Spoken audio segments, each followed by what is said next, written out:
Hey, how's it going? It's Ollie here. A couple of months ago, I made a video, should you sell magnetic gift boxes on Amazon? And concluded that actually it's a pretty solid niche. So let's say we were going to go with it. How would you find a supplier on Alibaba to actually source the product? Figured we haven't made a few videos about sourcing recently, so let's cover it. So when I was analyzing this niche, the main problems we found were two things: size of the box and the magnet not really working. Like if we look at Amazon's choice, which is the one they think is the best product for this keyword, magnetic gift box, the main issues are size and the magnet not sticking, so the box doesn't stay closed. Magnets don't line up. And it is really quite small. Some of them are 30 centimeters on the longest side. Some of them are 20 centimeters on the longest side. And if you're going to give someone a load of gifts, like, what can you really fit in a box that's this long, right? So, I mean, some of them are like this size, right? That's really not much space. So we know what we need to improve on.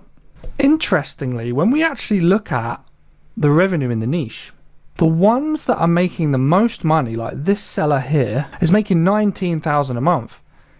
And it's a really big product, right? If we actually go and look at the dimensions, it's 33.5, so it's bigger by 27 by 12. And, yeah, they're making like $19,000 a month. So customers like big boxes.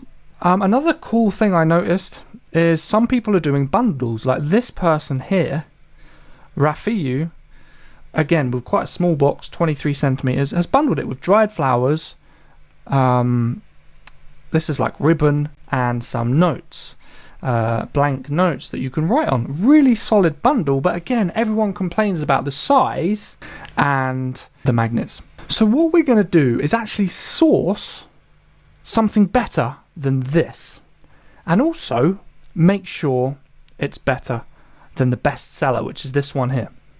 So when we think about sourcing, really we want to think about profit, because good sourcing results in high profit. The way to make profit is to understand the value overlap. So there's two things to think about when sourcing a product. Number one is what the market wants. Okay, we have this on the left, and the market wants loads of stuff, right? The market wants so many things, and different customers want different types of products. Okay, we can't always offer everything they want. Then we need to think about what we can source. Okay, and again, we can source so many things. We could source a gift box that's 1 meter wide. We could source a gift box that's made out of leather. But does anybody want to buy those things? Right? Well, this is where the value overlap comes into play. The value overlap is where the profit is. Right? Because it's something you can source that people want to buy. And ideally, they want to buy it more than anything that's on the market right now. So how do we make sure we're hitting this overlap? Well, we need to do two things. First, find at least 20 negative reviews from some of the best-selling products, and just be sure we're clear about what the customers care about. Right? We've never had access to everybody's thoughts in the way we do now with the internet, right? People projectile vomit their thoughts all over the internet. So as a marketer or a business owner, now's the best time to sell stuff. You can see instantly how to improve something.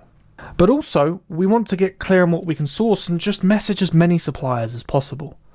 Like if you message like 3 suppliers, you'll have a very, very narrow view of what's out there that you can source, and the chance of you finding a decent value overlap is low. So maximize your chance of finding this value overlap, at least 30 suppliers. So how do we contact these suppliers? Well, we want to go to Alibaba, and if we type in magnetic gift box, the next thing we want to do is check 2 boxes in the filters. Okay, so go to the filters, check trade assurance. What this means is if anything goes wrong with the product, with the shipment, then you could get some kind of refund. Like, it might not be all of it, but it'll be a decent whack of it, and you're covered if anything goes wrong. So suppliers who sign up for trade assurance, they're usually legit. Secondly, verified supplier. Right, this means Alibaba's actually gone to their premises, checked they're doing what they say they're doing, and again, they're legit. Now you should have a bunch of suppliers who are great to work with, and you can see their ratings, but more importantly, you can see what kind of products they offer. And I would recommend messaging at least 30 manually and asking them not just about the stuff that's on this page here, but also ask them about other products they have, because they won't have listed everything they can create for you. Often they can create nearly unlimited amounts of designs. They don't have time to create the listing. So ask them, what other stuff can you make? Can you do anything with a stronger magnet? What other sizes? Can you do bigger boxes? Just ask them questions and message at least 30. Another thing to note is that this price here, and also the price of the shipping that they quote on the listing, is almost always wrong, and it's usually cheaper than the real price. So when you message them, the price is going to be different, and I don't want it to alarm you. Like it's just they put low prices to get their search higher in the search results, so people see it. They're playing the game. Now, another thing you can do is something called an RFQ. So it stands for request for quotation, and I recommend you do this in addition to messaging 30 suppliers. You fill in a form, the suppliers come to you, which is really, really handy. You could say, I'm looking for a magnetic gift box, extra strong magnets, quite large size, 35 centimeters, or whatever. Right? Post this on Alibaba, fill out all the rest of the details, and the AI thing can help you. Post a request, you'll get tons of messages coming to you. Now, they're going to ask you for sourcing quantity. I would always put like something big, like 500. If you put 50 or whatever, you just won't get many replies. So start big, and then after that, you can start chatting with them and say something like, first, before we place this big order, we'd like to place a smaller order of maybe 50 just for promotional purposes. Is that okay? Generally, they'll say yes. That's how you get a lower MOQ. That's how you'd go about sourcing a product like this. And of course, make sure you're bundling, make sure you're offering as much value as possible. When you've done all this, the next thing to do is just check this thing could be profitable at one point. I actually have a spreadsheet that I use to check the profit of any product, and I'll put the link in the description so you can have a play with this as well. And what we do is we test with different prices, okay, because you don't always know which price you can charge for the product.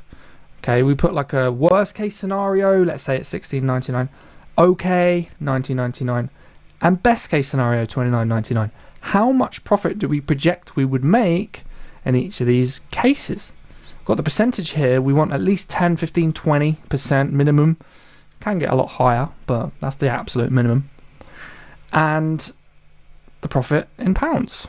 Okay, in this example, we'd need to really charge $29.99 to have a decent profit margin. But if we're charging maybe 25, it would be okay. The point is, this will tell you after all of the expenses, what will the profit that's remaining, what would it be? And that's what's important to know. So you can do your projections once you've got the quotes from these 30 suppliers plus the RFQ. You can start to throw in some numbers in here and say, okay, if I was to import like £4,000 worth of this stock, how much profit would I make at the end of all that? All right. So if you want some help to do this stuff, to find a really amazing niche, to source a great supplier, to add a ton of value, to be able to charge more than everybody else in the niche, to make sure you have a great supplier, to make sure your product's very profitable and you have a decent margin, you get all the advertising done properly, it's a lot to take on, right? It's good to have a coach to guide you for at least your first product. So click the link in the description, book in an Amazon Accelerator call with me or a member of my team. What we'll do is we'll create a plan. We'll talk about your goals. Why do you want to build the business? Why does this excite you? And we'll figure out, okay, how much would you need to make in revenue to hit those goals? Then we'll talk about how things are now so we know you're starting from.